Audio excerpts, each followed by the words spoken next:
Hey, what's going on, true Blazer fans? It's Tori, and welcome to Blazers Pulse Season Review Edition. Now, a few days ago, I asked you a few questions about the season that was, the 2018-2019 season, and we'll get into the poll results and some responses in a second. But first off, if you didn't see the video where I announced my new channel, because True Blazer Fan isn't mine, and I know a lot of people thought that, well, now I have my own channel, and the link is in the description below. Make sure you go subscribe to that channel for more Blazers content. So with that being said, let's jump into the poll questions that I asked you guys. The first question I asked was, what was your favorite moment of the 2018-2019 regular season? And 50% of you answered the last night of the regular season when the bench squad came from 28 down to get us the 3 seed, which at the time some Blazer fans didn't want at all. They thought it meant we were going to lose in the first round, and without getting that 3 seed, we wouldn't have made it to the Western Conference Finals. So that win was huge, and that was my favorite moment of the regular season as well, because I was at that game and watching Labissiere, watching Anthony, watching Jake and Myers and Gary Trent Jr. Watching that crew come back from that deficit was amazing. Second place was Dame's game winner in Golden State. In the second poll, I asked you guys, other than Dame's game winner to beat OKC, what was your favorite moment of the 2018-2019 postseason? And at first, I was just going to ask it without that caveat, but I figured pretty much everybody would answer that Dame's buzzer beater was their favorite moment of the postseason. So other than that, Blazers winning Game 7 on the road in Denver got 53% of the vote, and that didn't surprise me at all. It was also my favorite moment because it was a moment that I didn't know how long it would take for me to get. It was a moment that I've been waiting my whole life for. I'd never seen a Game 7 for the Blazers. I had never seen a Western Conference Finals appearance, so that was definitely one of my favorite moments. And then second place didn't surprise me either. Rodney Hood's game-winning 3 in Game 3 versus Denver to win that 4 overtime game. 2% of you voted other, and 2 of you said all of it was your favorite moment, which makes no sense because it was the course of about a month and a half, but I guess that month and a half was your favorite moment. I'm just teasing you.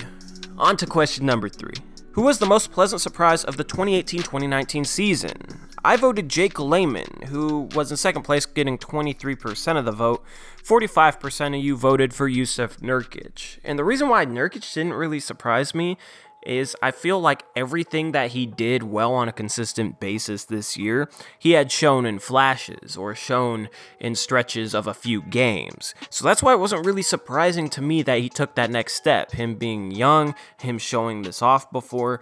Jake Layman was more surprising to me because this was a guy who really hadn't shown much at all in his NBA career. And then all of a sudden he comes in and he's having 20-point quarters against the Pelicans. And he had a stretch of multiple games and double-digit scoring. And his cutting and his shooting was top notch throughout the first 2/3 of the season. It was a very pleasant surprise. Now, he did fall off a cliff that last third of the season, which was definitely disappointing, but I think if you took out that last third, people would vote for him. I vote for him regardless because he had some very good stretches that I just didn't see coming from him this season. Now, we had 7 comments saying other people. 5 of you said Rodney Hood, 2 of you said Zach Collins. For me and Collins, it's that second-year jump. He has talent. It wasn't really a surprise to me that he improved as much as he did this past season, which some people will try and tell you that he didn't improve that much. All you have to do is look at his stats, his advanced stats, his true shooting percentage. His efficiency from the field rose a lot. His shooting efficiency alone improved a lot. And 5 of you voted for Rodney Hood, and Hood didn't really surprise me because this is the Rodney Hood that we saw in Utah. The Rodney Hood that can score the ball, that can defend a little bit, and is just an all-around very solid player. It didn't surprise me that after having his confidence rattled in Cleveland, that coming to Portland could get him back to what he was before. So that's why neither of those guys were surprising to me. I can only list 5 options, which is why I didn't list the whole team. Question 4, what would you grade the 2018-2019 season as a whole? And 62% of you voted A-, and that is what I voted as well. An A, in my opinion, would have been making it to the NBA Finals. An A+ would have been winning the NBA Finals. So A-, that's the Western Conference Finals.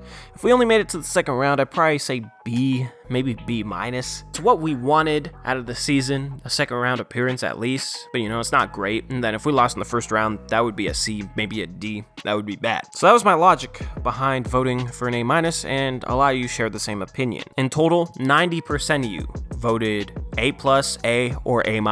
Question 5. How did the season leave you feeling after it was over? 51% of you said it was a lot of fun, but I'm frustrated with how the Western Conference Finals went, which I totally understand. Being up 17 in 3 separate games, I feel like the Blazers should be playing in the NBA Finals right now. So I get the frustration, but honestly, it left me feeling like I enjoyed it, but now that we got to the Western Conference Finals, I need a championship. Only 12% of you voted that, but that's what I voted.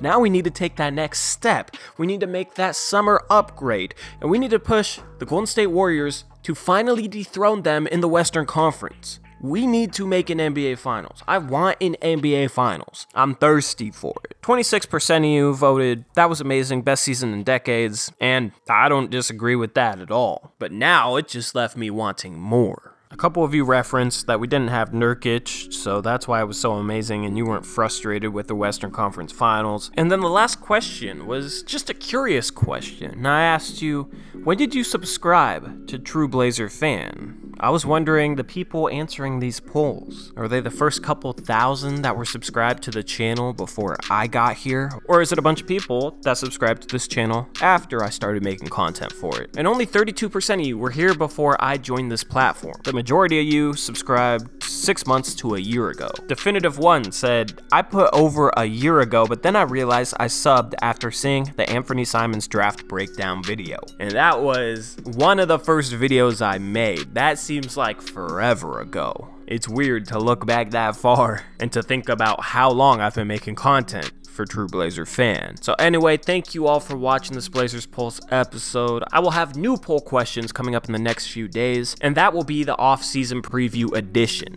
Monday mailbag is coming later tonight as well, so stay tuned for that. And with that, I'm out of here. This has been Tori. Hope you guys have a good week ahead. Peace out.